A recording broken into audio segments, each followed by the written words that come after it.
thanks everybody for coming. Hello.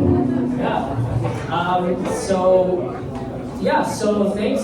So welcome to Toronto Modern Data Stack Meetup, our holiday party. Let's give a round of applause for everybody.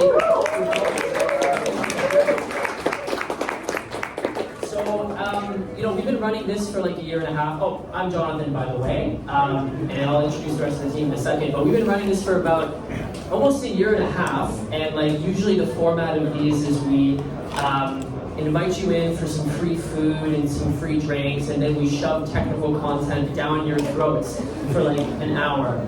But not today. Not today. Okay, we wanted to have a more chill event. Just celebrate the year and all the success we've had. And we're changing up the format a little bit. So today, we're going to have a couple Toronto tech industry titans, if I may say so myself, to tell us about their stories and take questions from the audience, and it'll be kind of a relaxed environment. So a couple housekeeping notes. This is our first time actually going for the open bar route, and coming up with a cocktail menu. Usually it's pretty bare bones, so I know it's been a little bit complicated, so just bear with us, okay? We're trying something new, and we're trying to mix it up for the community, and so just hang in there, okay? We'll keep it going. Is it an open bar? It is an open bar. Are people complaining? Not actually. Yeah, I'm trying to preempt. Okay. So if you want to go get a drink, you want to get some more food during the next, we'll probably be here for an hour. Just try to keep it quiet. Just go, get the food, get the drink, come back. Try to keep the talking and the chatter to a minimum so that people can hear. Okay, and I'm going to introduce our guest in a second. I just want to shout out the amazing team here. We have Jeff from CSI. Thank you so much. This is venue amazing. This is probably one of the best venues that we've had. We have Amy working the bar. She's also from CSI.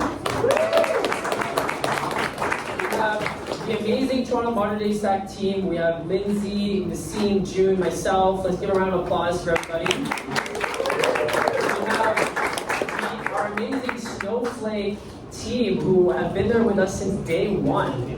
This is the second event that they're sponsoring. They've always been huge support, coming to all the events, showing us love. So give a round of applause for Snowflake for sponsoring this event.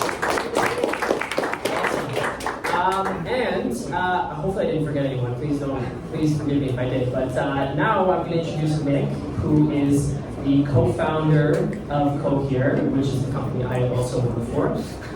There's a slight conflict of interest. It's the best kind. Do you have like a formal job title? I don't think Co-founder. Okay, we'll stick with that. So Nick has a really interesting story. And has been involved in AI for many years. Worked with AI luminaries. Also, if I may say so, a bit of a Renaissance man. Has varied interests. Excellent in music. He reads books, apparently I've heard, great, so very interesting guy, and we really appreciate him being here with us. So give a round of applause to Nick Frosst from Cohere. Let's do a check. Is it, can you hear us okay? Yeah. Very good. Okay, perfect. Cohere is, one of the premier AI companies in the world, and you've been in this space for a really long time. This meetup is tends to be more geared towards analytics and data engineering, that kind of world. But I think everybody everywhere are really interested in AI, and a lot of people are probably wondering how to break into it. So we're going to be talking a bit about how people can learn more about these tools, what the future holds, and how they can contribute. But just starting from the beginning, I'm curious, how did you break into, or how did you get your start in AI? I guess I got my start in AI in undergrad. So I did an undergrad here at U of T in computer science and cognitive science. And it was in cognitive science that I learned what neural nets were. I didn't know what neural nets were until someone vaguely gestured at them to me in cognitive science, and I thought that was really cool. So then I just tried to learn about those. Can you tell us what is a neural net for anyone who doesn't know? Yeah. And why are they important? Yeah, great. A neural net is a type of machine learning machine learning is a strategy for artificial intelligence. So a neural net in all their many forms at this stage really just means a big nonlinear equation that you update with calculus to get better at predicting the output from a given input in a training set, and then use it in a test environment looking at other data. So that's a neural net. So you first learned about it in your studies, and how did you then break into working in AI? I started working in AI because I was working around the corner here at Snakes and Lattes as a busser or maybe a server at that time, and then I met a guy who worked at York University, and we were talking about like the computability of stuff, and he was like, "Oh, I'll introduce you to a researcher that I know at York University who works on computer vision."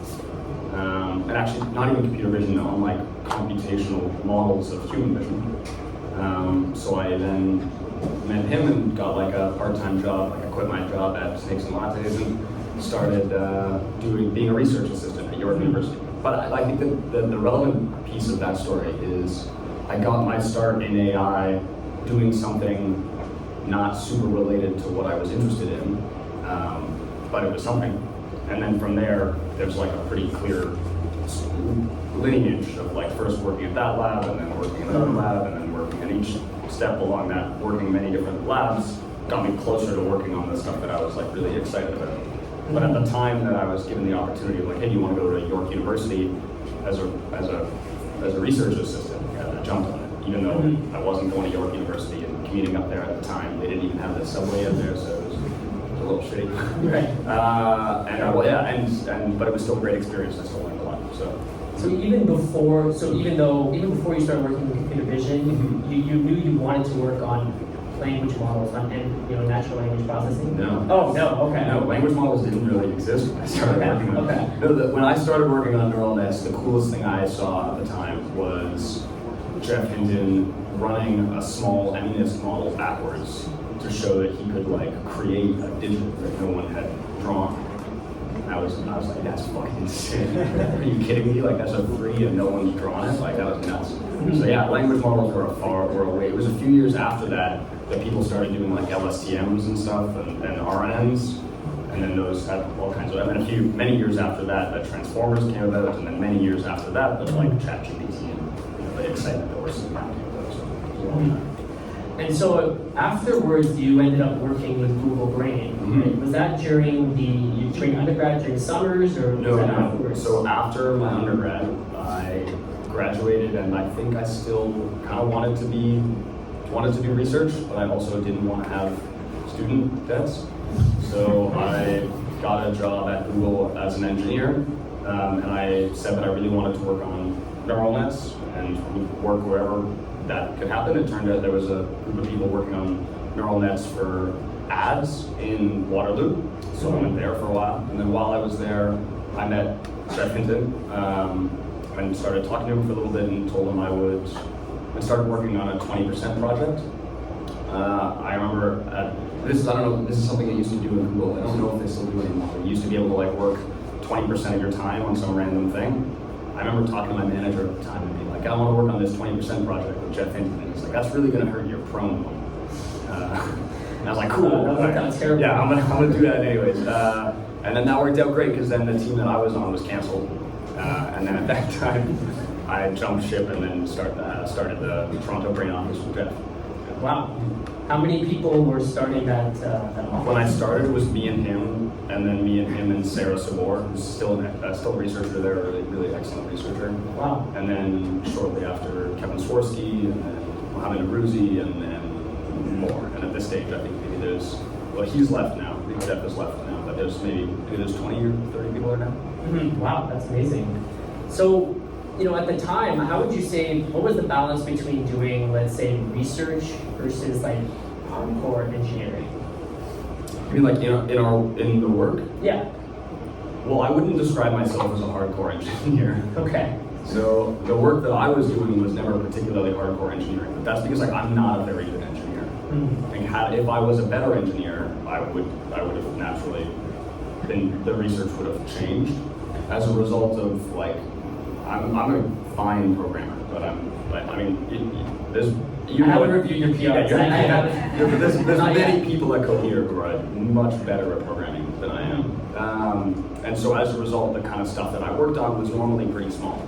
Like I normally spent like all the experiments that I was running with Jeff were run on Google Colab notebooks. Mm. They could all be like I could rerun all of the experiments needed for whatever papers we were writing in like an hour by just clicking like run at the top of the notebook and like waiting. Yeah. So I didn't do a lot of it. I think at this stage that now, in order to do like the research that we do at Cohere is significantly more weighted to the hardcore engineer. Mm-hmm. That's just the nature of the way the science has been developing. Like at this stage, the difficult questions, a lot of them have turned into hardcore engineering, and if they're not hardcore engineering themselves, they require really hardcore engineering to validate. Mm-hmm. It often seems interesting that you almost like your target, when you're doing recruiting and things like that, is someone who has like a good blend of that research skills or that research brain or those intuition, as well as is able to have like a good software engineering skill set. Totally. I think a good software engineering skill is super important for this stuff these days. Mm-hmm. I think it was less important when I started because we were making progress on like small models and like you didn't need to do you didn't need to wrangle a supercomputer in order to test your latest hypothesis. So that's changed. I wonder if it'll be like that forever. I don't know. It might change over time. Mm-hmm. So tell us about how you got started with Cohere and what that founding story looked like. Mm-hmm. Yeah, well, that was really, so I was at Google Brain in Toronto where I met Aidan Gomez, who is our CEO, and he was an author of one of the papers that kind of kicked the whole thing off called Attention is All You Need. I think when that paper came out, we all thought it was cool, and we were like, wow, that's a really good story about a unicorn, like cool. Mm-hmm. But I don't think any of us really thought it was going to be this impactful, and that's in part because the original papers didn't throw as much compute and data at it. And so like the results they got were good, but it wasn't super obvious how well they were going to scale. It was shortly thereafter that another paper came out and scaled it up to like 100, 200 million parameters, which was insane at the time. And it was then that Aidan came to me and Ivan, our other co-founder, was like, this is going to keep scaling. Mm-hmm.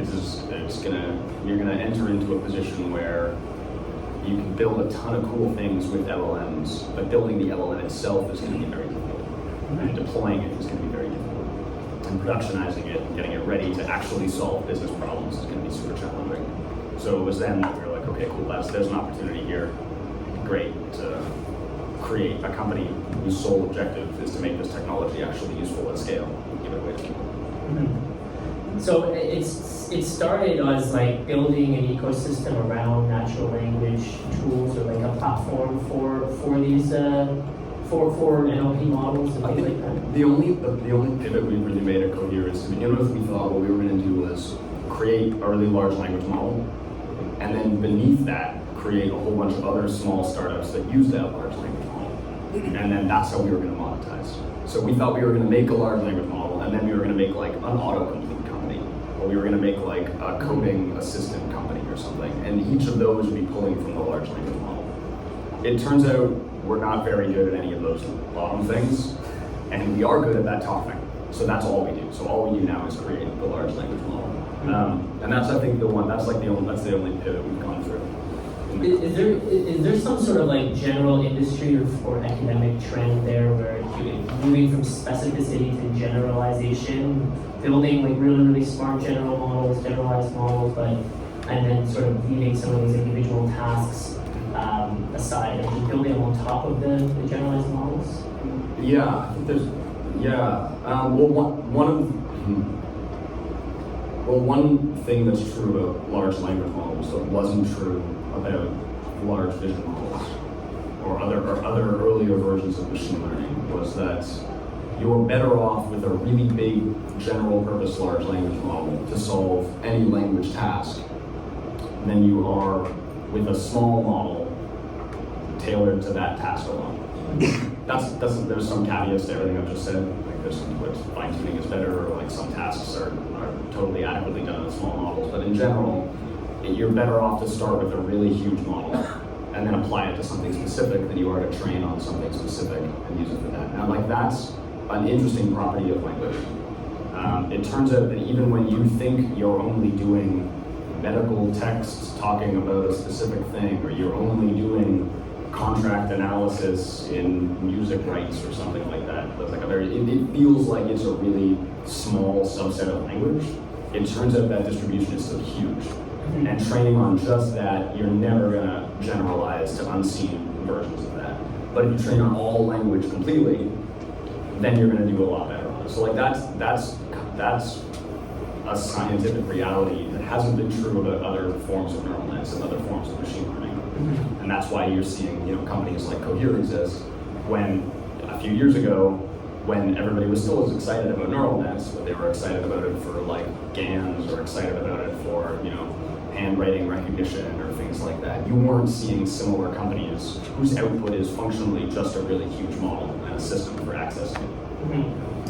I remember when I first joined Cohere and I was like ramping up, trying to learn as much as I could. I was at the time we were using things like ChatGPT and our internal models as both knowledge engines and language engines in a way. So you're using it to for writing copy, and you're using it to produce language outputs. But also because it was trained on the whole internet, it basically had this incredible knowledge base. So kind of building off what you were saying on language, how do you view like these language models in the context of other types of things that we eventually want from AI, like knowledge, like being able to retrieve knowledge, or even just doing reasoning? What's the role of the language model there? Yeah, cool. That's a great question. I'll address knowledge first, and then reasoning. The knowledge is like it's generally not a good idea to use a large language model as a database. Large language models aren't really good databases. Databases are good databases. Large language models have this property of, if you train them on the whole internet and then fine-tune them from human feedback, they do a decent job of answering questions factually. That's kind of a lucky coincidence. Like, it turns out that people like to tell the truth on the internet more often than they lie. But that wasn't obvious. Like, I could imagine, if fan fiction was just a little bit more popular than it already is today, and like Wattpad was like the website, then when we trained a large language model on the stuff from the internet, like, it would just make things up, because like that is a very valid usage of the internet. Like, people love that stuff. It turns out that if you train a model on the whole internet, you get more things that are true than not true. But you shouldn't rely on that.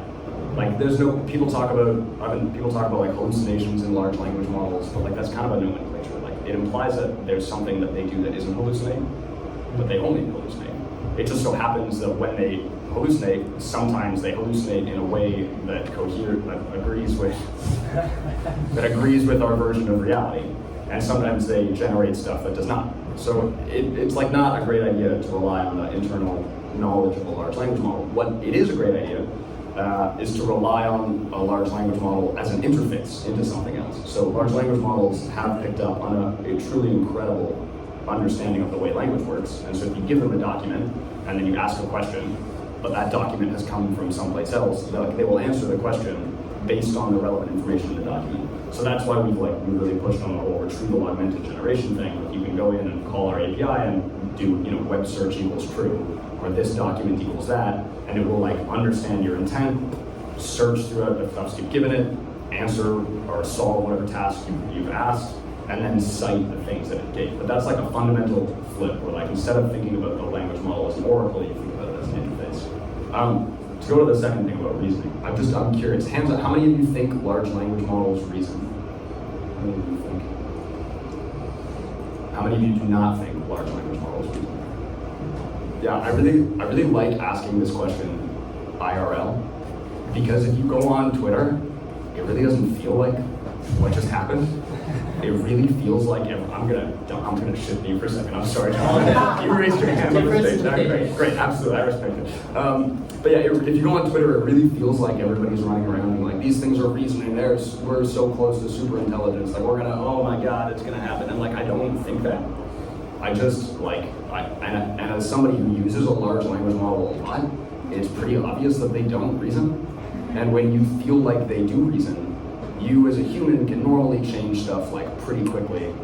Like a fun game I like to play is anytime I see somebody on Twitter being like, look, this incredible logic problem, like here, I've gotten the model to answer it. You can take it and like flip a few words one or two ways in a way that is confusing and like might mess somebody up, but gets the language model to be incoherent immediately.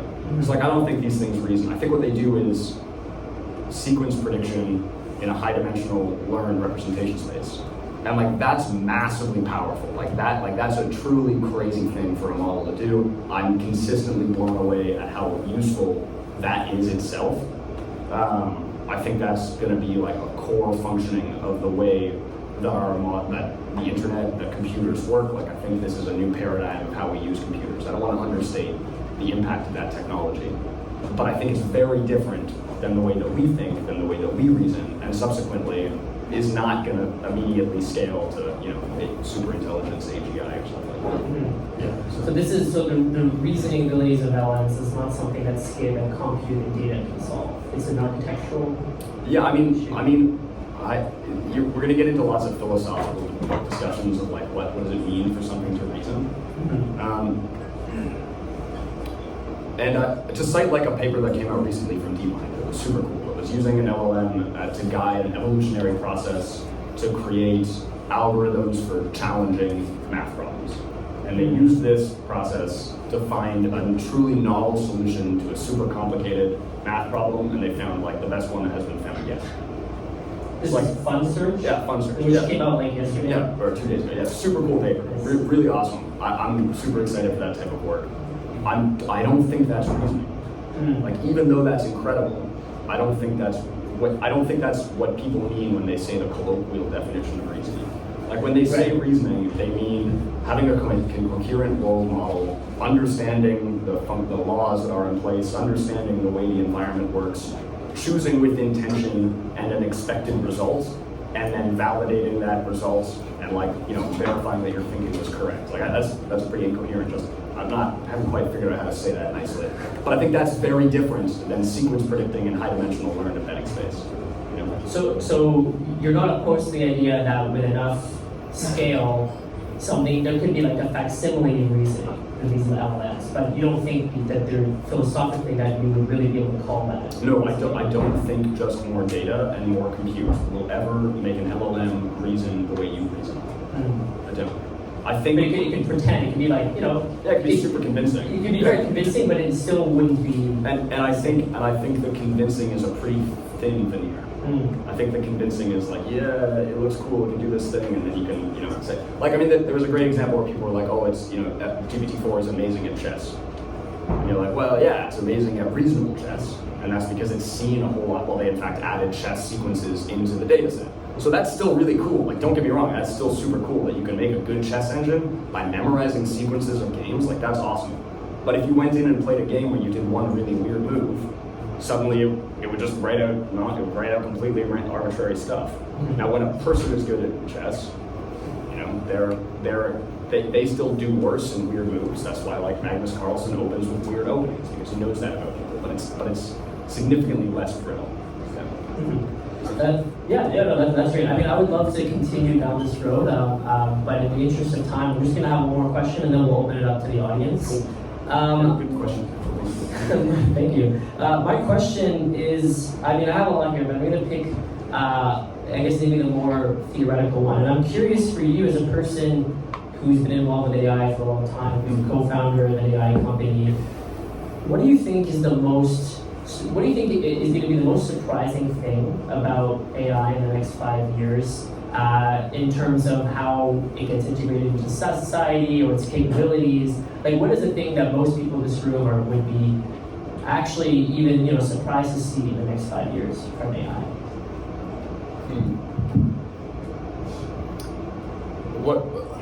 What do I think? I guess there's kind of two questions. Like, what do I think we'll be able to do in 5 years that we can't do now?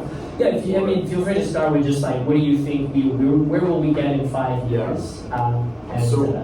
So where I think this technology is going to go in 5 years is kind of thinking about the way the touch screen went, or the way graphic user interfaces went, or the way the internet went. All of them was kind of slower. But in general, I think over the next 5 years, I think when you use a computer, an LLM is going to be involved. You're going to go on a website, and instead of seeing a drop-down menu, there'll be a little thing you can just chat into or speak. Or you're going to open your phone and you're going to tell it to do something complicated, and instead of it being sorry, I didn't catch that, you're going to it'll actually be useful, right? I think there was a brief moment in the 2014, 2015 where people walked around using Siri, and then everybody stopped because they realized they looked ridiculous. And the reason they looked ridiculous is that everybody else knew what they were doing was futile. They knew you've actually chosen to do this in a slower way because you're a nerd and you think this is cool. And that's why people stopped. I think pretty soon it will actually be efficient, and there'll be things you can do with language as an interface that are going to be significantly more complicated, and it'll be easier to do it than it would be to use a mouse or drop down. But I think what's going to surprise people is how boring that's going to become. We all walk around with touchscreen, truly incredible cell phones, and that's pretty boring. No one's running around talking about how incredible an interface the touchscreen is. No one's walking around talking about how incredible the idea of a graphic user interface is. That's just part of the fabric. That's just part of the way we use computers. So I think LLMs are going to become like that. I think you'll go into work and you'll open up a web browser and you'll open up a chat app maybe, or maybe that chat app will be integrated into the OS, or maybe it'll be integrated into the websites, but that'll just be a core function of what you're doing. And I think we're not going to talk about it as much because it's just going to be useful. Mm-hmm. Yeah. So I think that's where this technology is going. So and it'll be ubiquitous. I think it'll be pretty ubiquitous. I think it'll be a common. I think there are some things that will not be. There are some things where drop-down menus and the things we have now are really what you need to do. But I think lots of other things can be done easier using language as opposed to using a different interface. Well said. Okay, let's open the floor to the audience. Let's get some questions here. All right. First one. With LLMs becoming more ubiquitous across society, as you said, do you think that synthetic data is going to become a problem for how LLMs are trained? Well, synthetic data is, I would say, already a part of how LLMs are trained. So, when we train our LLMs, there's kind of three types of data. There's the data that goes into the base model. There's something called supervised fine-tuning data, which is people who've written here's the input to the model and here's a gold standard output. And then there's preference data, where a person has been shown one of n examples, outputs from the model, and they choose which one is best. So that preference data is kind of already synthetic data. We're already creating. There's an input from a person, but part of it was generated by an LLM. I think there's this idea of what if suddenly all the text on the web becomes generated by LLMs? And I know that I'm pretty sure there are already people trying to spam websites by generating a bunch of LLMs of data, and that would become bad. I don't think that's the way the internet will tend to, because that's not useful.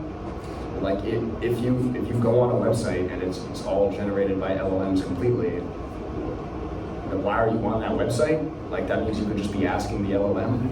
So I don't think we're going to end up with tons of it proliferating everywhere. That unless the places where it's proliferating are spam, or people trying to cheat Google search engine optimization and stuff like that, and that's happening a bit. But I think we're unlikely to end up with it everywhere because that's not why people go on the web. And so if that's what you're creating, then you're kind of already adversarial, and there's things that are clamping down on that already. Yeah. Makes sense? Yeah. Thank you.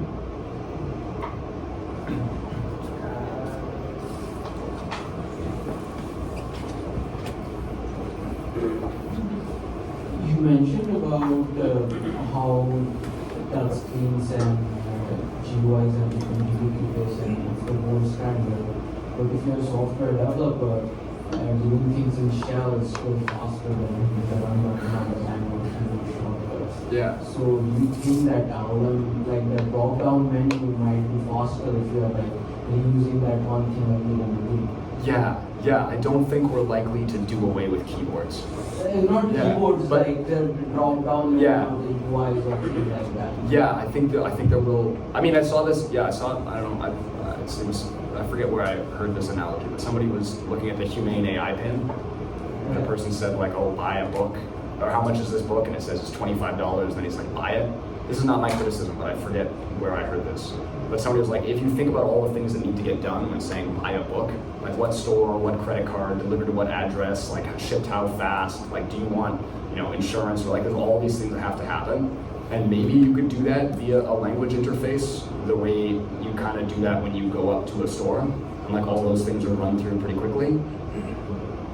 But maybe not. Like maybe the best way to do that is already going to be like an interface, like it is a drop-down menu, like a form that says fill out your address. Now the thing I'm pretty excited about, and one of the things I've been doing with our model a lot recently, is like I built little chatbots where the output of the bot can be HTML code, can be HTML with JavaScript. So you, like I imagine a bot where you could ask it like, I want to buy this book, and it'd be like, okay, well here, I'll just write HTML that creates a form for you, and JavaScript that says when you click that form, I'll send this request off to somebody else. And so like there's ways for language models to just generate interfaces for themselves on the fly, and I think that might be how we go. But just as like there are still some people who use Vim, I'm not one of them. Mind you. Yeah, I said there's a few, but I said early on I'm not a hardcore programmer, so I don't use Vim. There's always going to be people using like the deeper. I mean, I guess there's some things in programming, like there's how many people are like looking at assembly code now, like there is some things that we kind of lost. Yeah, but I don't think LLMs language as an interface will be everything. Yeah, I mean, like even like Mike, if you're using words or Excel or what, you would still use keyboard. Yeah. If you're like, like I'm still using like ChatGPT to ask like some things. Like, Yeah. But if you're like wants to do the keyboard. Yeah, I think people will still use software. I have one more question. How do you get started with this AI company? Like, when there's no revenue, you're raising capital and everything like that. How did we get started? Yeah. Well, we did our first round 4 years ago. When at the time, I remember talking to Aiden and like figuring out what our seed valuation was and what our seed check was, and thinking that it was absolutely ridiculous. It's pretty paltry compared to some of the seed valuations and things that like happen these days. So things seem to have gotten a little more feverish since then. I will say that like I think at this stage, I've looked around and seen some companies raise things on, a promise and a smile. It was easier for us given that we had some credibility. So like Aiden being the author of this paper, me having worked with Jeff Hinton, like there was confidence in the like kind of name recognition that definitely helped us secure investment from our seed funding Radical. I also know that Radical has invested similar seeds in companies with no pedigree, but just really good ideas and a really good pitch and like really credible on their ability to execute. So I think that helped us, but I don't think it's necessary. Let's just take one more question because we have to get to a couple other speakers. But yeah, let's take questions. Do we want to go ahead, John?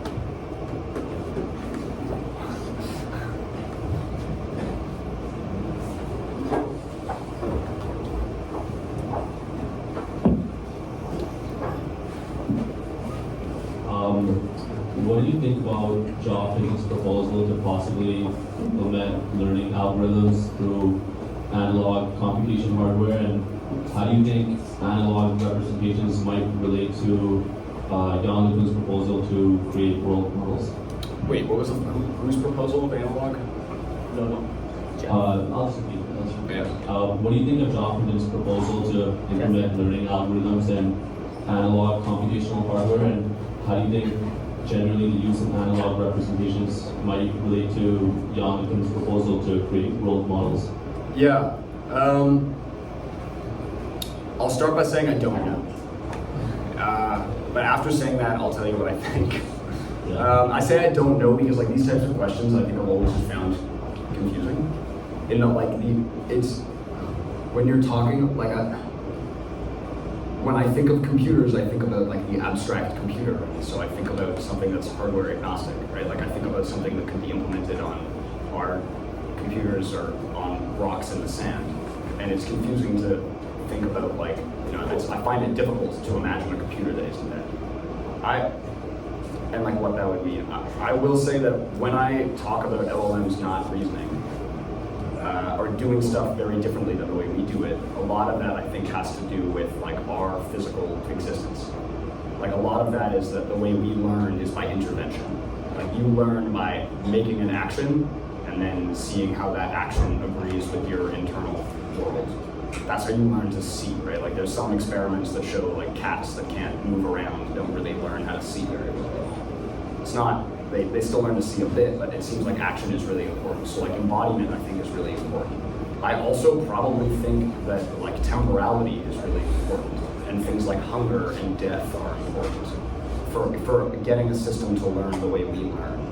So any step that's closer to that, like, to me should make it there's some limit where what the thing you've built is no longer a computer, it's a brain and in a person, and then yeah, of course it learns the same way we learn. So I don't know. I get confused by the like, oh, we'll make it analog and suddenly like everything will just snap into place. That kind of reminds me of times when like earlier work that I was doing on like capsule networks or stuff, like what we were trying to do was create systems that more closely modeled human vision, and that actually didn't make them better computer vision systems. So I don't think it's a necessity. I don't think it's an obvious necessarily one of those will lead to the other, but I do think conceptually, the closer we get to the way we are embodied, the closer it will work the way we work. Does that make sense? Yeah. Not a great answer, but that's because I'm not like super confident in my opinions on it. Yeah. I liked it. That was interesting. Cool. Well, thanks a lot, Nick, for telling us about your journey, and it's really fascinating. We'll have to come back. We'll have to have you back. Let's give a round of applause to.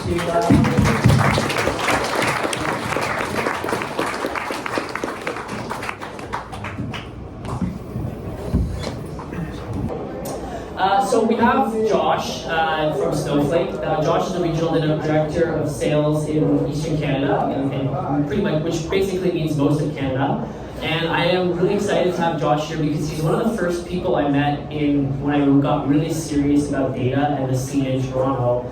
When I first moved back to Toronto after school and some work, and at the time I was just a hopeless data analyst. Shout out to my analyst brothers and sisters. This was before I ever got into engineering, really knew how to code and stuff, and Josh was there, he really saw me as an agency. We worked together, well not together, but we were one of the first adopters at my old company of Snowflake in Canada, and we basically built a huge amount of stuff that drove a lot of business value on Snowflake. We were like hardcore, adopters. So really excited to have Josh here. Let's give a round of applause.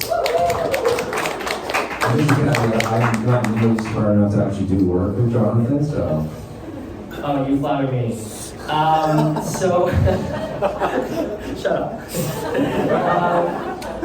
Cool.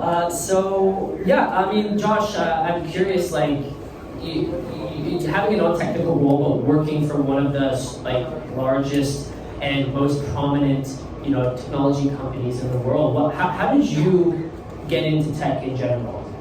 It's a great question. I think when you meet anyone in sales, I would probably guess that 90% of them stumble into it. And I can promise you that I stumbled into it because coming out of school, I did take some comp sci, so I can write a little bit of SQL, not anything that does be proud of, but that's what ChatGPT, that's what Cohere is for. And so I took a job coming out of school selling photocopiers because I wanted to study my LSAT. And I wanted to be a lawyer, and I started doing that, and I enjoyed it. I loved being in front of people. Funny enough, coming into this building today, I actually sold CSI, a photocopier, about 10 years ago. Probably isn't working today, but so that's how I got into sales. And once I got into sales, I realized, okay, this is actually a career path I want to focus on. I noticed how much was obviously going on in the test space, and I started looking around. post-quote property sales. Could run some organization like a Salesforce, obviously very much pioneers in traditional SaaS, and I wanted to go into a slightly smaller organization, really kind of grind my teeth there, and I went over to Fluid. So that's how I got into tech, and it's been a very exciting journey. Obviously, I'm very grateful and lucky that I got to see Snowflake in the last 5.5, 6 years. Grow not just in Canada but globally. We were about 600 people when I started, and JT, you hosted this first event from our data set a year and a half ago in our office, and we had all these burritos come in. I don't think people are going to show up to eat all these, and sure enough, they did. Apparently, a free burrito goes a long way, and so does the open bar. But that's what got into tech. And so I think like there's a tendency for us tech people to feel like all we have to care about is building the best product. We build it and they will come. But you can build the most perfect thing in the world, and if you don't have distribution, if you don't have sales, then you won't go anywhere. And there's a laundry list of failed projects out there because they didn't have the distribution. So where do you see the role that you have and your team has in terms of taking really amazing technologies, bringing them to market, and having more people learn about them and find and be able to use them? That's another great question. I think, for the folks in the room, and maybe some of you have some background in selling at some level, what I would say is that everybody has to sell at some point. And, obviously myself and my team, a few of the folks that are here today, if we are selling, and our job isn't just to get our product in the door. Snowflake's lucky because it's an incredible product. For those of you that use it, obviously I'm very biased, but it's an incredible product. So what we really want to do is just figure out what you're trying to solve and can we help you do it, and how do you get there. Now what I would say to that, to the folks in the room, to be a little bit more applicable, is that at some point, each and every one of you is going to have a conversation with somebody on the business side of your organization, or somebody else internally, or you're founding a company trying to raise money. You are going to need to build a narrative and a why. Why should we do this? Because a lot of ways that you can, cut the cake, so to speak. But why are we doing it this way? And that's selling. You're not just selling isn't just to organizations. It's also to some of your peers, your business, and that's a really important element for everyone to consider thinking about, in your data careers. Mm-hmm. Yeah, I think that's really good advice.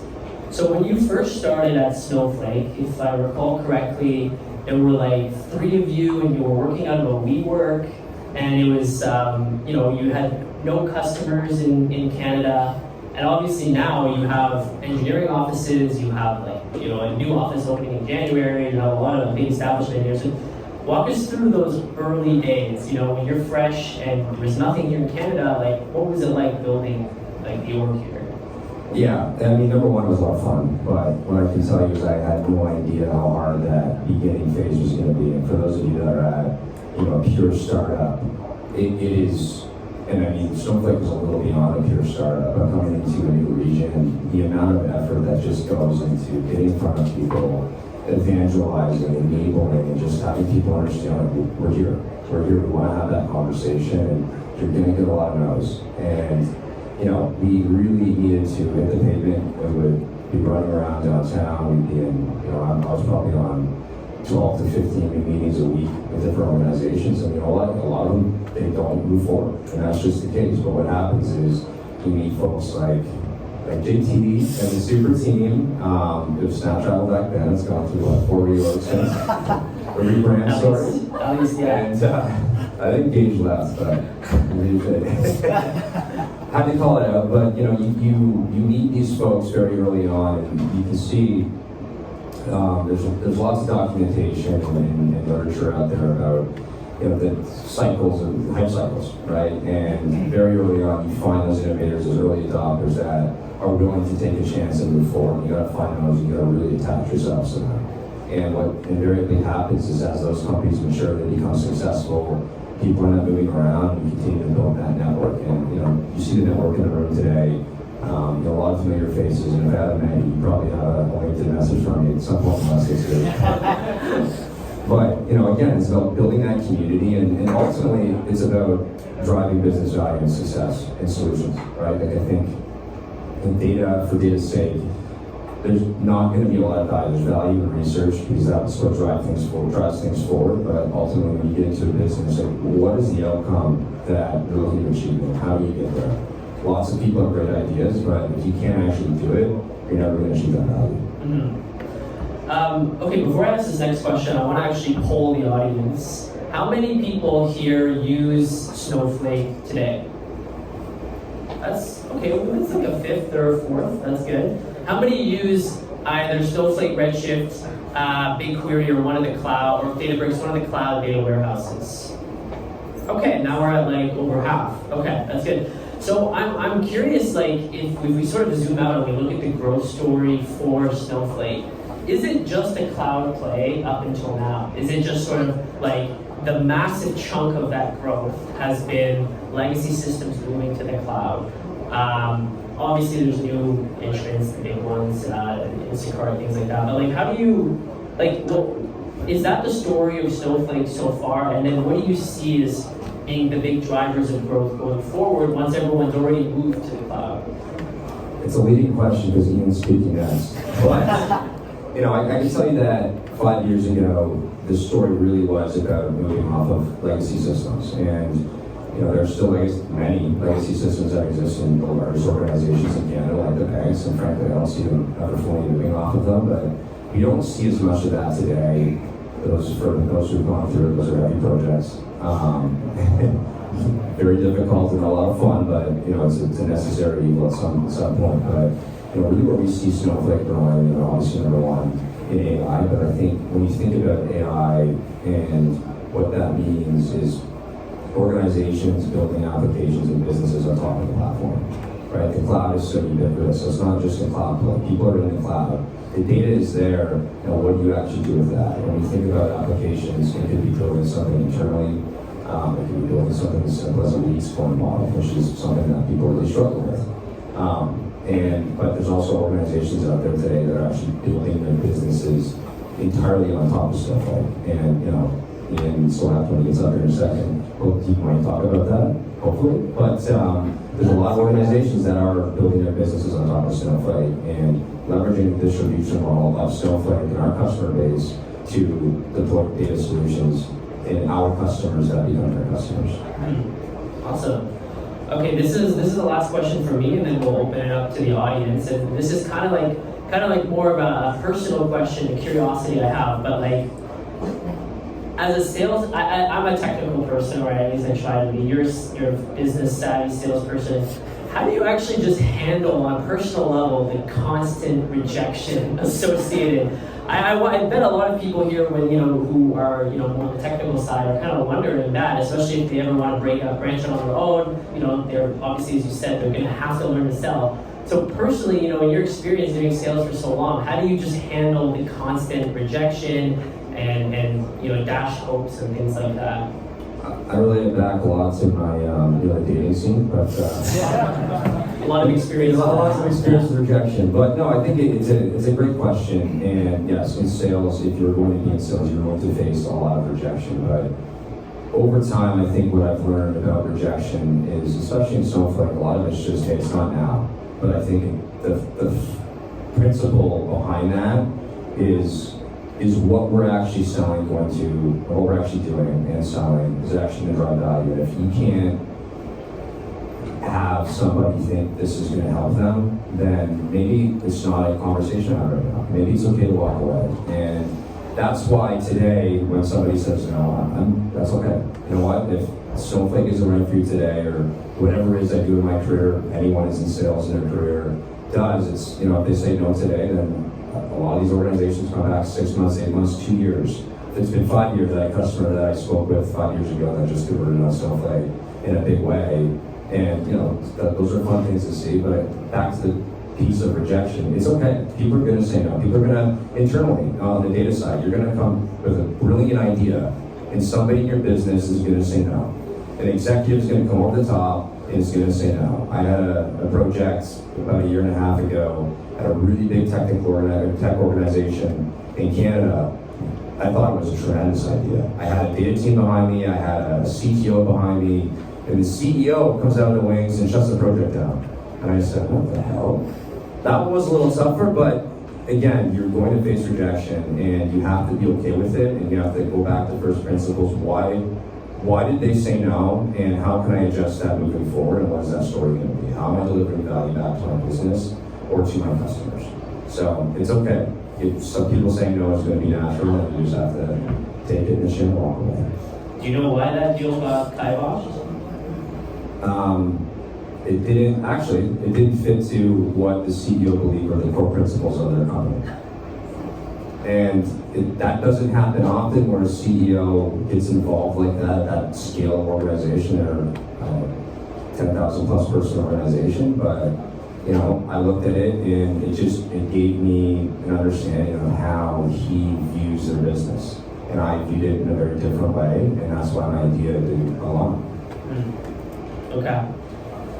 Okay, cool. Well, I think that's it for me. But that was really awesome to hear. So let's open the floor to the audience. And so who has a question for Josh? Yes. Yeah, you don't have to, Sure. when you first got into sales, right, how many, rejection did you got before you make your, the big first sale? A lot. Okay, the question was how many rejections until you got his first big one? Fair, yes, a lot. And I mean, that's again, like I said, it's going to be natural sales, but I don't know, hundreds before we actually get, it was very fast moving when I started at Snowflake because we were innovating and running around meeting a lot of people, but people would just dismiss us constantly. Like, no, we're fine. We don't want to talk to you. Go away, unsubscribe, send a cease and desist. I have not one of those before. But you're going to get a ton of no's, and you have to be resilient, and you really have to solution what is my way around that, and also be okay. Maybe it's just not for I don't need a microphone. Can you? No, you're just sure everyone. So I know you don't need one, but they need one. You will use the microphone. Please name 3 good things about product-wise. Name 3 good things about Databricks, and that will better than you. And you name 3 good things, and you are better than them. Thank you. oh, wow, bro. Deep cuts. I could handle a little bit with that, but Michael maybe step in.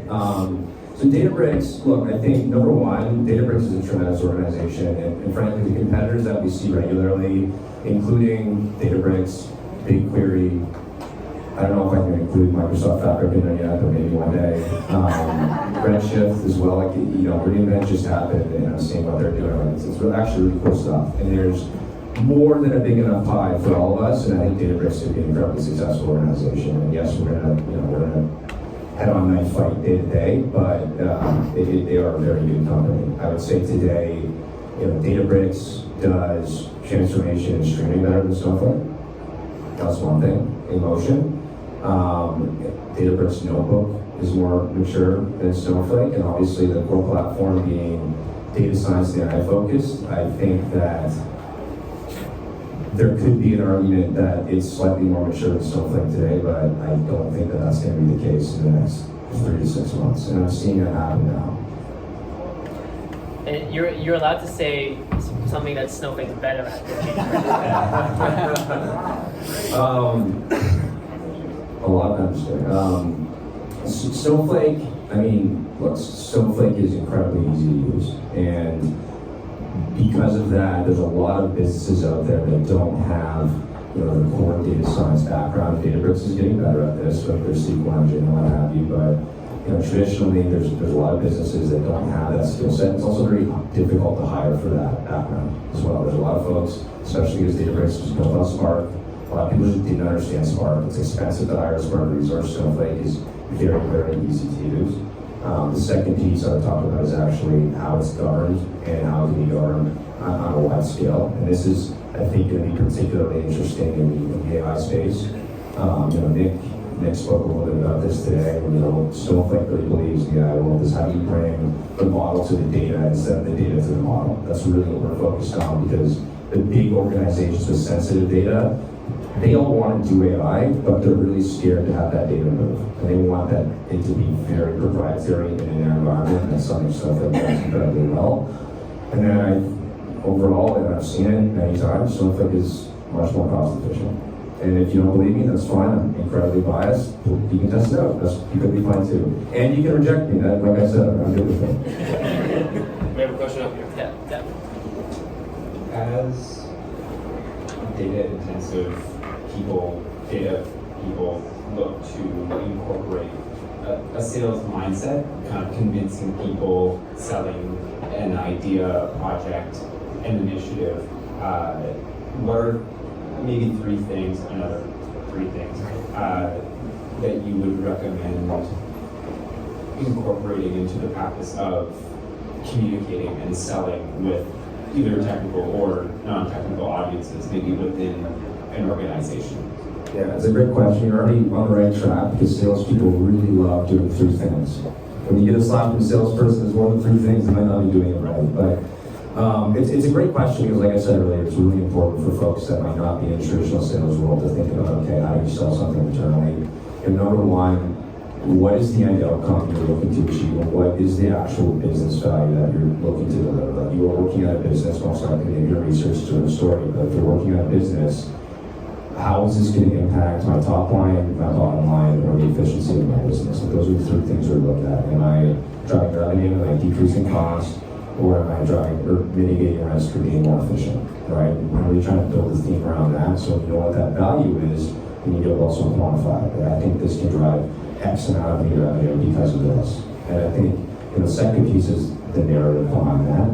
Like, here's what this is going to do for us, and also being very prescriptive in your approach. I think it's great to have a very broad idea, but to be able to go from, this is what the best salespeople I've worked with do, is they go from a very broad idea, they break it down to the value that's going to have your business, and then they show you how they're going to get there. So having a really prescriptive and tight approach of here's how we're going to get there, and here's how we'll iterate from there, is another way to think about, okay, how do I bring this to my team internally? And then the last piece I would say is, who cares? Who cares about what you are pitching within your business? And when I say who cares, it's who's going to influence that decision, right? I think what you learn in sales is it can be very surprising sometimes who actually influences getting a deal done, right? I've done plenty of deals where, in the last 2 days, the contract's in the customer's hands, all of a sudden, oh, you know what, this person hasn't looked at it yet. Now we missed our deadline, right? Now we missed the quarter, the fiscal year end, whatever that might look like, and just really understanding what is the buying committee, even from an internal perspective, who's going to make this decision, is really important to think about when you're selling, externally or internally. Very same principles. Question about. Can you guys hear me? Okay. So as a fellow salesperson, in regards to Snowflake in the enterprise space, what I'm seeing is it's not the IT people that you're selling. Usually it's the line of business, the CEO, the CFO in some cases. How is Snowflake targeting its service to different industry personas?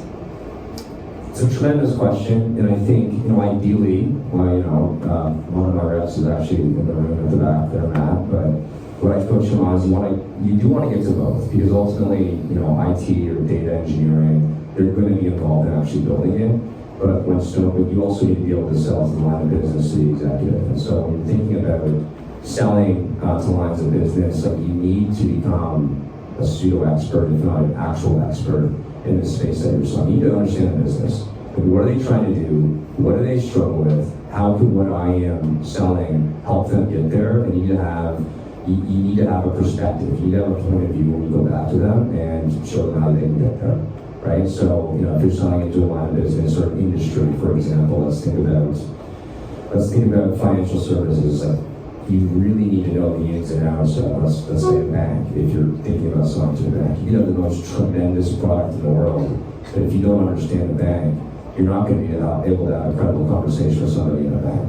So really becoming an expert in what you sell and also who you're selling to, that's how we're able to sell to lines of business and industry. Yeah, thank you. All right, so we were talking about sales and target audience.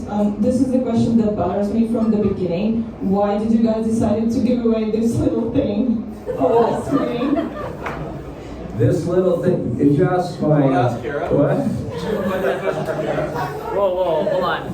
Have you ever used a Theragun before? This is like the Theragun is amazing. I have one at home. So, we'll get to the technical details behind the 30 in a second. But Jonathan did call me at like 9 p.m. on Friday night about this 2 weeks ago. Yeah. We can talk more about the Theragun, but you know.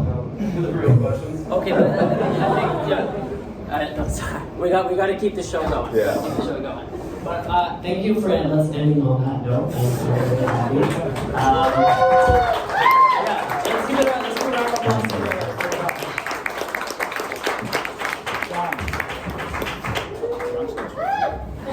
applause. Okay, last but not least, we have Ian. And Ian Whitestone. For the loyal attendees of this meetup, you may remember him from I think our very first event, where he gave a talk on DuckDB and what the hell it is and why you should care about it. Yeah. Anyone remember that one? Everyone remember that one? Yeah. There we go. There we go. Yeah. So Ian is a co-founder of a company called Select, and Select basically does helps do cost optimization for Snowflake users, helping them bring their Snowflake bills down, which was a huge focus for many high-flying companies, you know, in the aftermath of the 2021 splurge. And Snowflake, Databricks. So first, let's give a round of applause for Ian for joining us today.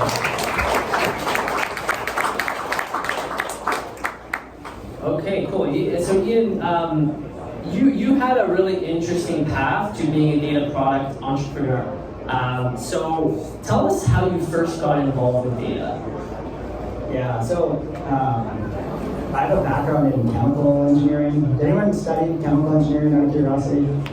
No, probably not. Okay. So yeah, I'm from Calgary, Alberta. I went to Queens. I studied Chem Eng. Basically, if you studied chemical engineering and you're from Alberta, you went and worked in oil and gas. Like that's just what you did. So I had gone and was working like all my summer jobs was working in oil and gas, and it was like an amazing career path. I did like a full-year internship in oil and gas, and during that internship, I kind of went from engineering where you're studying all day and all night to working this 9-to-5 job and then having my evenings free. So I started hacking around with Python on a terrible idea, which was trying to make money gambling on daily fantasy sports. Has anyone heard of like FanDuel or DraftKings? Yes. Yeah. So yeah, a guy convinced me we could make money by like optimizing lineups. What sport? We tried everything. We started with hockey, baseball, hockey, basketball. Basketball's the one we like seriously bet on. But yeah, that's like a whole, I don't know if people want to get into that. But anyways, through that process, had to learn a bunch of things from scratch, like how to write Python, how to spin up a little database, how to deploy a server, did a lot of web scraping. And that was kind of my in into data, so I started doing that. I was like, wow, this is actually really cool, really fun. I went back to school, oil crash, so I was like, sweet, I'm not gonna get a job in oil.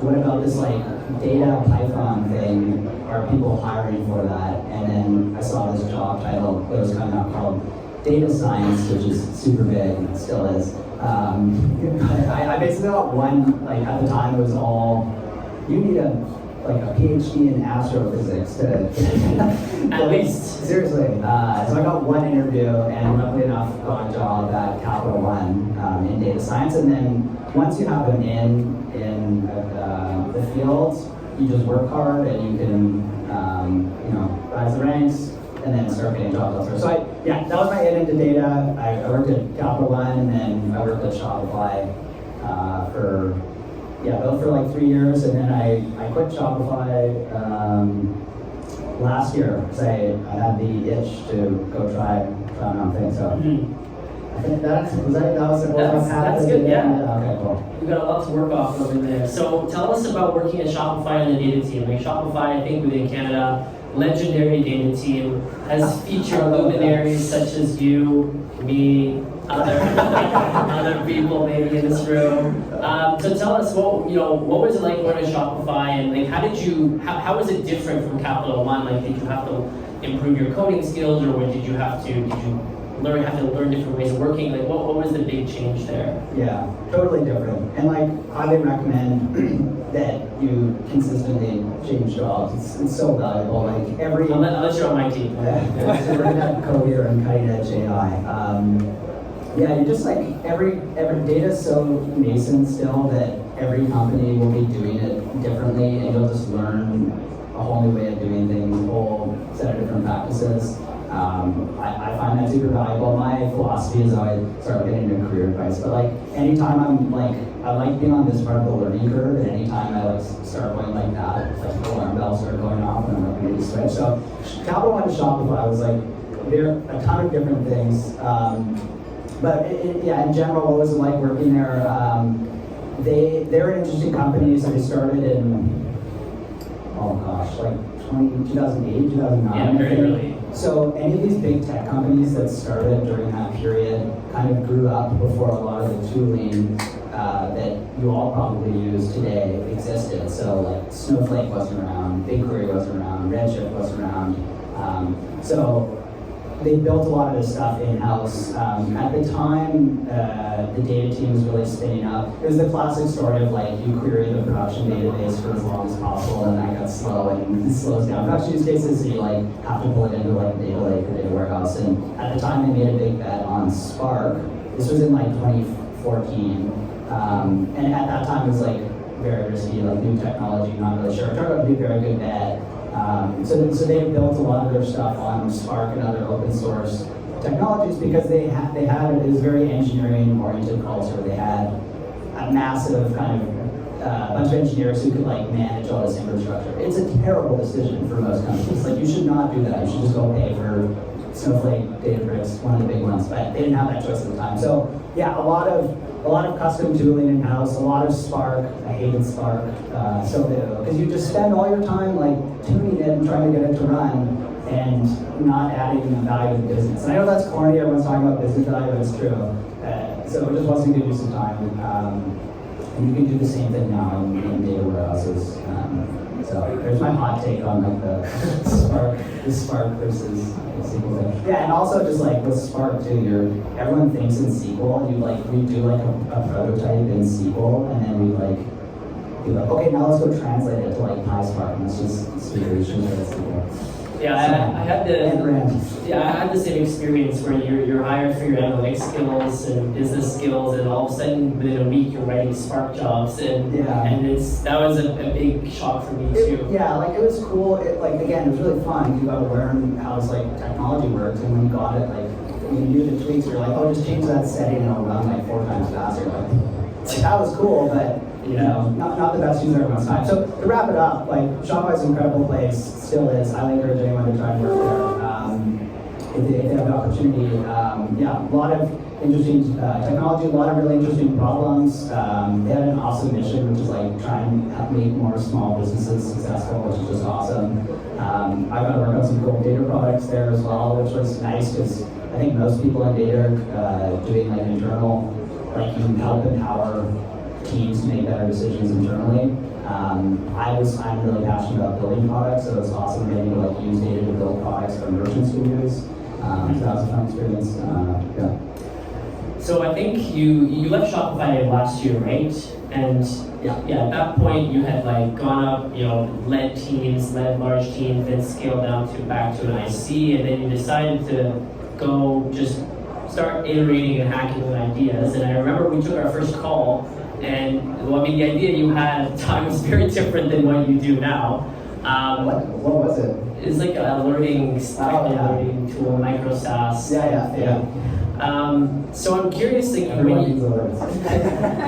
when you started going down this path of entrepreneurship, how did you, and you know, I know from firsthand experience that you tested a lot of different things out. So what was your process for testing things out, for learning if an idea was worth pursuing, from shutting it down, and then how did you finally land on what you're doing now? Yeah, sure. How many people like thought about starting a business or like a side project or something they want to sell? Okay, very cool. There's a bunch of really good books out there. For validating ideas, a really good book is called The Mom Test. And the whole premise of the book is, like, if you ask your mom, you're like, hey, I'm thinking of building this thing. She's like, oh, that's the best idea, sweetie. You know, you should go do that, because moms are awesome and they're the most loving people in the world. But horrible for giving business advice. You should not go to your mom to ask for validation on your idea. So that's why the title is called that. It's a series of like questions and ways you should interview people and ask them about your idea to inform, is this something people are willing to pay for? And this is an interesting contrast to me speaking after Nick from Cohere, because like that's a huge like $1 billion bet. That's not me. That's not what we're doing. I want it to be like I have to have kids soon. I'll probably have to buy a house at some point. I don't know how the hell I'm going to do that. If anyone wants to loan me $1 million, please do. So I need to get a business that can be profitable like quickly the next year. I kind of gave myself a year window where I could be like, I need to get something that can earn revenue so I can pay myself a salary and afford to live in this wonderful but really fucking expensive city. So yeah, the mom test is great for that because it helps you put people through a series of questions and like ultimately boil down to like, would you pay money to solve this problem? And I think some of the first ideas I had were like cool and I was really passionate about, but like probably weren't a big enough problem for people to pay money for it. One of the things, so what I do currently with my company Select is we help companies using data warehouses optimize and manage the costs of their data warehouses. We've started on Snowflake because it's the biggest in the market, and we really enjoy the product and we built a product on it. So that was one of the reasons. But so how we, you know, the problem exists no matter what data warehouse you're using. I first saw this at Shopify. Tons of usage in BigQuery. No one knew what was costing a lot or what was driving usage, and people everyone was building the same kind of custom tooling to get visibility into what was going on in the warehouse. So that's what sparked the idea. In terms of validating it, I actually so I met Jonathan when Shopify was exploring DBT. We started talking to other companies in Toronto who were using DBT at scale in production, and Super.com at the time, Snap Travel, was using DBT. So that's when I first met him, and I think I reached out again because I was like trying to talk to heads of data and mom test them to understand like what are problems they pay for. And I was like, I think I was like, how's your Snowflake cost management? Like, do you guys need to optimize? Would you pay someone if they could help you save, build some room in your budget and save some money? And he's like, yeah, if you're able to save some money, we can pay you a portion of that. So that was a way I validated the idea. That is an awesome way to do it is consulting. If you're building like a data product, is like, can you just like go manually solve a thing for them? There's another talk. I want to recommend to people. The guy is named Ben Orenstein. He's like my idol entrepreneur. Yeah. Does anyone use Tuple, the pair programming software? It's amazing. I live in it all day because our company's remote. Anyways, this guy founded this company, Tuple, and he's really great about teaching to like engineers how to start companies and the things they should do and the common mistakes to avoid. So he has a really good talk that he presented at this conference called Laracon. I actually don't even know it. Laravel, I think, is some framework, maybe for PHP, I'm not 100% sure, but he presented at this conference called Laracon. So just like Google Ben Orenstein Laracon, and it's like mistakes of an engineer turned founder or something. That has like fantastic advice for validating ideas. So that and the mom test I recommend. Awesome. Yeah, that was a really good answer, and thank you for not exposing how how poor our cost management practices were. Well, no, like everyone's are, because people just don't spend time on it. It takes a lot of time, and Yeah. that's why we have a business, is to solve that very problems. Like the exact same problems exist in like cloud, in AWS, Azure. Like there's a bunch of cloud cost management tools, and I kind of look at that. It's like, well, people are paying for that there. They will probably pay for it for like stuff like BigQuery, Databricks as well. Mm-hmm. Yeah, so the value prop is pretty simple. You're just helping companies save money on their Snowflake bills. You had that early test with my old company with Super, and I'm wondering, but at the end of the day, it was still just two of you and a landing page and some technology. And how do you go then to the market and start convincing, large companies with hundreds, maybe even thousands of people to hire you, bring you on, give you the keys, and start building up your ARR? Yeah, like how do you grow a B2B SaaS business? Give us some insight or something that you learned along the way. It's hard. Honestly, it sucks too, the selling part. It's funny. I would say we've been pretty lucky with our product so far. I think we have a pretty good conversion rate. Every loss or person who doesn't convert or doesn't even want to try it just kills me. It just learn from Josh. Actually, it ruins my day always, sometimes my week. I have not figured out how to get over the rejection, because I don't know, when you're in not coming from that place, you're used to doing things right most of the time and getting yes, that's correct. So that's a mindset shift. But yeah, to answer your question of how do you grow adoption of a software product. This is a huge thing, a mistake a lot of people make. It sounds obvious to say it, but a product doesn't sell itself. That's what a lot of people think. It's there's your product and it'll sell itself. People just magically find it. Having a good product is obviously hugely important, but you should be spending half your time, actually probably a bit more of your time, not building the product and thinking about how is someone going to learn about my product, hear about it, how are they going to see me, how are they going to build trust in me. We're a B2B, so business selling to other business product, and there's an expression in B2B sales, I hope I'm not making this up, which is people need to see you and hear about your product 7 different times from 7 different people before they'll actually buy it. So one of the things we did from a very early start. There's another good quote that stuck with me, which is first-time founders worry about product and second-time founders worry about distribution. So, meaning the experienced founders recognize the importance of distribution. Microsoft Teams is a great example of this. Way worse than Slack, but Teams has really more users. Because Microsoft is just so good at distribution, they can bundle all these products and everyone starts using them. So that stuck with me early on, and I was I don't want to make that mistake. So before we actually even had a product, we put up a website and we started writing blog posts on Snowflake. How does it work? How's the architecture? How can you run it more effectively? We were writing content on things that people who are trying to optimize and manage cost and performance would search for. One of our, we don't have any competitors here, one of our best posts was cost per query, how to calculate the cost of every query running in Snowflake.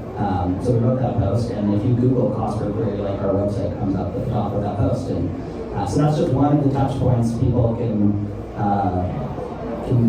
first see there's Slack. We released an open source DBT package that people use for bootstrapping some basic kind of cost and performance and deliverability. I applied to every conference I could to be a presenter and talk about I'm horrible at plugging our product, but I would just talk about ways people can do what the things our product helps with. So kind of built up some trust, I guess, with a lot of people about this guy in this company seems to know what they're doing about data warehouse cost management and optimization.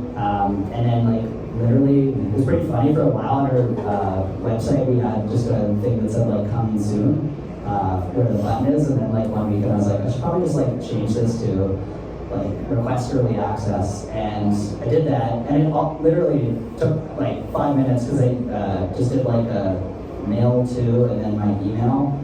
So if you clicked it, just like open your email, and they would send, and people just started like sending emails being like, "Yeah, early access is like, wow." Pretty cool. So yeah, I guess that's kind of how we started getting our first early access users, and then just like keep repeating that. I hate this, but I have to post on LinkedIn a lot. I'm that guy. LinkedIn's like a very good marketing engine for B2B companies, because like who's on LinkedIn? A bunch of data leaders and even data engineers, and there's so much trash on LinkedIn. So if you like post, like I try and post useful stuff about like usually about Snowflake, because that's what we're selling right now, and eventually Databricks and other things. Like, how do you use it? What are new things they release? What are good practices? Starting to talk more now about like product decisions we're making. But yeah.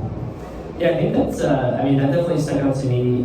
The point about credibility, because your early sort of marketing was just all just teaching people about Snowflake, teaching people how it works.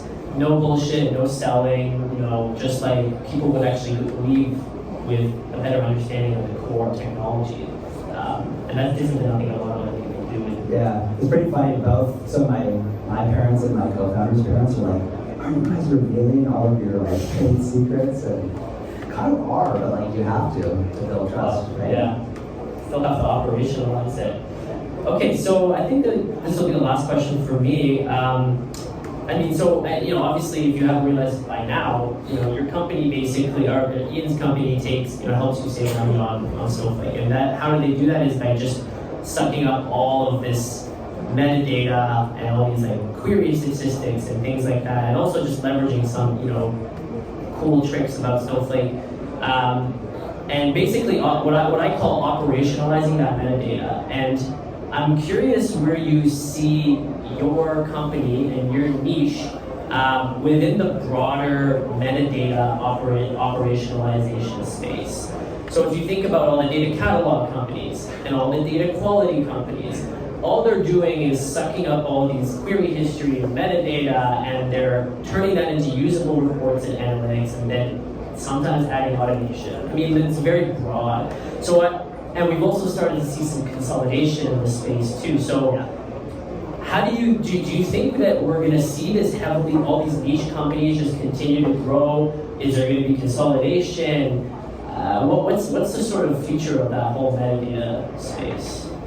Yeah, I think there's no doubt there's going to be consolidation. So like we're still in like the remnants of like a crazy VC fueled boom where money was free, a bunch of companies got like a ton of funding and could like each independently solve very specific problems in the data stack. Like 5 years from now, maybe even sooner, like you won't buy a observability tool and a separate catalog tool and maybe even a separate cost management tool. It's all like you're going to buy one thing that does all of those.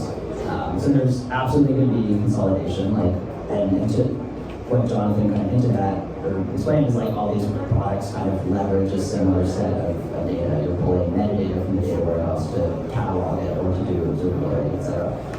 So there's going to be consolidation. And I think the other part of the question is like, where do you fit into that? What's your strategy? A couple of things like we're not VC backed. We're largely bootstrapped. We have a bit of angel investing, which gives us today a lot of flexibility with how we build a business. We don't necessarily have to become $1 billion business, whereas every data catalog observability company does. So what that means is like we can still just focus on data warehouse cost management and optimization and do that one thing really well, way better than anyone else. Anyone who's serious about that problem will take us any day over someone who's like tacked it as an add-on feature. Yes, we may not get all the customers. There'll be like the long tail of people who just need some really basic stuff, and they'll get that from their like big suite. But those are also the customers that you won't charge a lot or make a lot of money off of. So I think one path is like yeah, we just like keep doing what we're doing and we go super niche. I'm surprised Josh didn't even talk about this, but like one of the things that's so exciting about what Snowflake is doing, how many people have heard of native apps with Snowflake? Cool. So for those who don't, like Snowflake is building basically the equivalent of like the iPhone App Store in Snowflake. So one of the things that sucks about selling B2B SaaS software, especially in data, is you like spend all your time talking to like security, procurement, legal, finance. Like you would not believe the number of hurdles you have to go through to get a sale or a new piece of software in your company. And it'd be similar on your, well, not quite the same, but like just imagine how much more friction there would be to like install something on your phone if you had to go to a random website and then like punch in an API key to your phone and be like, I'm gonna give this thing access to my like contacts and like my messages. Like you just wouldn't do that. And that's literally what companies do with data warehousing vendors. So what's happening with native apps is Snowflake is building like an app store, like the iPhone App Store in Snowflake. So companies like myself could, or Snowflake customers, instead of going to my website, getting request or access, we have a proper sign phone now. But instead of doing that, they can just go into this app store and install our app, and it runs natively in their Snowflake environment. None of the data leaves their environment, and so it's better from a security standpoint. There'll be a standard set of terms, so it's better from a legal standpoint. It's part of the bill, so it's better from a finance standpoint. You don't have this like separate whole. I literally spent like the past week bugging someone to pay us. It's so annoying, and so that's all just embedded in there. So what that will also enable is like you can survive, or you can have a very healthy and successful business on a niche. You can just solve one thing really well and do it better than anyone else. And if the friction's low enough to purchase it, they'll be able to do that. So. Yeah, that's kind of niche down and just keep solving this one problem really well better than other people. And then there's the obvious ways you can expand. Like we sell to the head of data, typically at a company who leads the whole stack. Like, what are other things they care about? When you're selling to enterprises, they care a lot about security. That is a very logical place for us to expand to. There's also other massive data warehouses we have to scratch. So there's still just tons of ways we can grow within. Awesome. Yeah, that was really interesting. Okay, so let's open it up to the floor for a few questions. Yeah, the usual suspects. Let's go. Why did you choose Snowflake as a startup rather than Database or BigQuery, Redshift? Yeah, so pretty much just looked at like data warehousing popularity and saw that Snowflake was the most widely used, so chose that. But like I said, like the exact same set of problems and use cases exist on the other one. So eventually we will do the same thing for Databricks. I was just wondering, you said that when you were first starting out, you were doing the mock test. And how did you meet with like the data leaders that you were talking to? So I found that like sometimes when I try and connect with people, I just want to like really pick their brain and see like how they think about things or how they approach things. But I guess like if you just send like a connection on LinkedIn, it kind of comes off a little bit weird. Yeah, it's tough. That's a place where you just have to be prepared to be ignored, which is a lot easier than someone choosing not to buy the product. So I did actually accept a lot of L's or losses there, but yeah, but a bunch of different ways. And like, you gotta get more creative than just messaging people on LinkedIn. You have to go to meetups like this, you'll meet other people who are like heads of data, go to events, talk, like there's a bunch of really active data communities and or data Slack communities, so like DBT, locally optimistic, and you can just engage in those. And there's just there are a ton of people out there who are just like willing to talk to people as well. So I think I've found people through a variety of ways. Local network, you always start with that. Message people you know at a company. As soon as you explain your case too, like people are very sympathetic. They're like, hey, I'm thinking about starting this thing. Like, any chance I can buy you a coffee? Always start with that. People will never make you buy them something, but you can say like, I'm willing to pay you for your time. They won't do that, but just say that. It looks nice. So yeah, does that help? Yeah, thank you. Question in the hall. Again, hey, I don't know if that was another question, but I can put this question. Now that Metabase has fixed the issue with Snowflake tags? Oh, I recognize. This is literally a customer asking for a feature request. Yes, we will support Metabase. That's amazing. So, yeah, I can give some context on that. So, like, part of the way our product works is different tools that issue queries against Snowflake or BigQuery or Databricks. The good BI tools will actually add metadata to the queries, either in like a comment or a tag, and then you can use that metadata to associate queries to like dashboards or etc. So he's asking if I'm well. Metabase is like a open source with a cloud hosting option that finally added query tags. Actually, no, so yeah, sorry, I digress. Right up front. As an optimization B2B startup business, do you see the space that you're inhabiting? Do you see it being encroached upon by the platforms themselves, or is it in the interest of Snowflake, Databricks to not provide these optimization tools? Because functionally, like, for example, like a customer that doesn't have optimized. Yeah, I get where you're going. Like, and the answer is like, so I would say Databricks does not, but like Snowflake cares a ton about cost management, and they are investing a ton in this.